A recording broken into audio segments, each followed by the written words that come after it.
Hello students, BSc second year के paper third की online कक्षा में आप सभी छात्रों का स्वागत है। स्टूडेंट्स, आज हम अपना चैप्टर सेकंड पढ़ेंगे जो है बायोसिंथेसिस ऑफ प्रोटीन। देखिए, सबसे पहले हम थोड़ा सा बायोसिंथेसिस प्रोटीन के बारे में जान लें कि हमारे साइंटिस्ट थे बीडम और टैटम। उन्होंने क्या किया था कि न्यूरोस्पोरा क्रासा के जैव रासायनिक उत्परिवर्तनों पर कार्य किया और इसी कार्य को करते हुए एक जीन, एक एंजाइम का प्रस्ताव किया और इसके बाद एक जीन, एक पॉलीपेप्टाइड परिकल्पना में बदल दिया गया और इस कार्य को करते समय डबल डीएनए आरएनए उत्पन्न हुआ जो किसी प्रोटीन के पॉलीपेप्टाइड के संश्लेषण के कार्यक्रम के लिए मैसेंजर का कार्य करता है। फिर क्या हुआ कि डीएनए, आरएनए और प्रोटीन से एक दिशी सूचना प्राप्त को सेंट्रल डोग्मा कहा गया। अब ये था आपका बायोसिंथेसिस ऑफ प्रोटीन। अब इसमें हम जानेंगे प्रोकैरियोट्स और यूकैरियोट्स के बारे में। देखिए, जो प्रोकैरियोट्स हैं तो प्रोटीन संश्लेषण हम जानते हैं कि एक जटिल प्रक्रिया होते हुए भी बहुत ही रोचक है और इसे निम्न बांट कर उसका अध्ययन किया गया है, जैसे कि formation of mRNA, genetic code, amino acid activation, translocation, transamination. ये सारे वो खंड हैं या वो बांटे गए हैं जिनके द्वारा इनका अध्ययन किया जा सका गया है। अब देखिए, सबसे पहले हम जानेंगे फॉर्मेशन ऑफ एमआरएनए। अब देखिए, इसमें क्या होता है कि डीएनए का वह भाग जिसका अनुलेखन होने वाला होता है और ऐंठन से अलग हो जाता है, तो पृथक्करण का ये कार्य एंजाइम, हेलिकेज और टोपोआइसोमेरेज की उपस्थिति में होता है और डीएनए के दो सूत्रों में से एक सूत्र अपने आसपास उपस्थित न्यूक्लियोटाइड में से पूरक न्यूक्लियोटाइड को चुनने लगता है। तो ये हमारा था क्या, फॉर्मेशन ऑफ एमआरएनए। अब नेक्स्ट है हमारा जेनेटिक कोड। अब देखिए, जेनेटिक कोड में क्या होता है कि कोडान्स एमआरएनए में ट्रिको यानी कि ट्रिपल्स के रूप में उपस्थित होते हैं। अब ये जब ट्रिपल्स के रूप में उपस्थित होते हैं यानी कि हम ये कह सकते हैं कि 3 बेस जो होते हैं वो एक साथ मिलकर एक विशेष अमीनो अम्ल को संकेत देते हैं और एमआरएनए में लगभग कितने होते हैं, 64 प्रकार के कोडॉन्स पाए जाते हैं। इसको आप नोट भी कर सकते हैं, कभी आपसे एग्जाम में भी पूछा जा सकता है कि एमआरएनए में लगभग यानी अप्रॉक्सीमेटली कितने कोडॉन्स पाए जाते हैं, तो 64। और जिनमें से क्या होता है, जिनमें से एक होता है आरंभक, 3 होते हैं सीमा कारक और शेष प्रोटीन में प्राप्त 20 अमीनो अम्ल में से किसी एक अमीनो अम्ल के लिए संकेत देते हैं। अब ये हमने पढ़ा जेनेटिक कोड के बारे में। अब हम पढ़ेंगे अमीनो एसिड एक्टिवेशन। अब देखिए, अमीनो एसिड एक्टिवेशन क्या होता है। इसमें क्या होता है, फ्रॉसिक फिक्र साइंटिस्ट थे, उनका ये कहना था, वो ये कहते थे कि एमआरएनए के जो कोडॉन होते हैं, तो एमआरएनए के कोडॉन को पढ़ने के लिए दूसरे माध्यमिक आरएनए अणु की हमें आवश्यकता पड़ती है और इसे अनुवाद आरएनए कहते हैं। टीआरएनए में विशेष अमीनो अम्ल क्या होते हैं कि उसके 3 छोर से संलग्न हो सकते हैं और ये जो प्रक्रिया होती है, इसी प्रक्रिया को अमीनो अम्ल सक्रियण कहा जाता है। तो ये हमारा क्या था, अमीनो एसिड एक्टिवेशन। अब हम लेंगे ट्रांसलोकेशन। अब ट्रांसलोकेशन का हिंदी वर्ड क्या है, अनुवाद। अब इसमें क्या होता है, देखिए, इसके भी 2 चरण होते हैं। इसके कौन से 2 चरण हैं आप नोट कर लीजिए। पहला चरण होता है राइबोसोम का संश्लिष्ट आवरण, और जो दूसरा चरण है वो होता है पॉलीपेप्टाइड कड़ी का निर्माण। ये 2 चरण हैं, कभी पूछे जा सकते हैं आपसे। अब सबसे पहला था राइबोसोम का संश्लिष्ट आवरण। इसमें थोड़ा समझ लीजिए क्या होता है।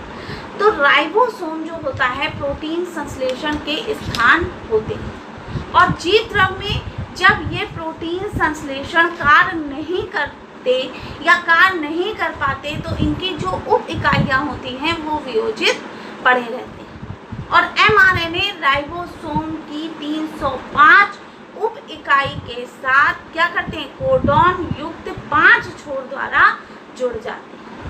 अब देखिए यहाँ पर हम देख रहे थे प्रोकैरियोट्स में, जिसमें formation of mRNA, genetic code और अमीनो एसिड। अब ट्रांसलेशन की जब बारी आई तो इसमें हमने आपको 2 स्टेप बताए। अब वो 2 स्टेप बताने के साथ ही हम ये भी आपको बताना चाहेंगे कि क्या होता है कि प्रत्येक राइबोसोम जो होते हैं उसमें 2 स्थान होता है, एक P और एक A। तो ये 2 स्थान इसके अंतर्गत पाए जाते हैं। अब देखिए राइबोसोम को हमने देख लिया। अब हम देखेंगे कि पॉलीपेप्टाइड जो कड़ी होती है, इसके 2 चरण थे। तो दूसरे चरण में जो पॉलीपेप्टाइड की कड़ी का निर्माण जहाँ पे होता है, तो उस प्रक्रिया में हम देखेंगे कि छोटी राइबोसोमी इकाई जो होती हैं mRNA पर इस तरह से जुड़ती हैं कि प्रथम कोडॉन बड़ी उप इकाई के स्थान के निकट आ जाता है। अब जब निकट आ जाता है तो जो प्रोटीन का संश्लेषण है वो अधिकतर मेथिओनिन के साथ शुरू हो जाता है। तो ये हमने था पॉलीपेप्टाइड कड़ी का निर्माण।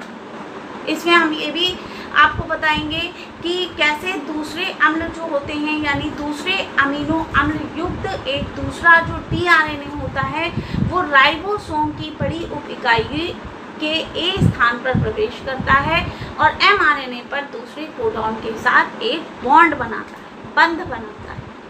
तो ये हमारा क्या था, ट्रांसलेशन। अब हम देखेंगे टर्मिनेशन यानी समापन। इसमें क्या होता है, देखिए जो प्रोटीन की कड़ी होती है तो प्रोटीन कड़ी का जो समापन होता है वो mRNA पर 3 विभिन्न कोडॉन द्वारा होता है, यानी 3 विभिन्न कोडॉन होते हैं उसके समापन के लिए। और जिसके लिए क्या होता है, जिसके लिए अभिक्रिया हेतु कोई tRNA उसके लिए कोई प्रेजेंट नहीं होता। और इन्हें हम क्या कहते हैं, इन्हें कहते हैं व्यर्थ कोडॉन और सीमा कार्य। फिर क्या होता है, ये कोडॉन राइबोसोम के A स्थान पर खुलते हैं तो कोई tRNA नहीं आता है और इसीलिए कोई अमीनो अम्ल एक साथ नहीं जुड़ता। तो ये आपका जो हमने बताया, ये आपका बताया कौन सा पार्ट, प्रोकैरियोट्स का। यानी प्रोकैरियोट्स में आपके ये सारे पार्ट्स आ जाते हैं जिसमें फॉर्मेशन ऑफ mRNA है, जेनेटिक कोड है, अमीनो अम्ल है, ये सारे आपके इसके अंतर्गत आ जाते हैं। अब देखिए हमने आपको बताया कि प्रोकैरियोट्स और यूकैरियोट्स दोनों पाए जाते हैं, ठीक है। तो अब देखिए अभी तक हम किसको देख रहे थे, प्रोकैरियोट्स को देख रहे थे। अब हम क्या देखेंगे, अब हम देखेंगे यूकैरियोट्स को। अब देखते हैं यूकैरियोट्स में क्या होता है।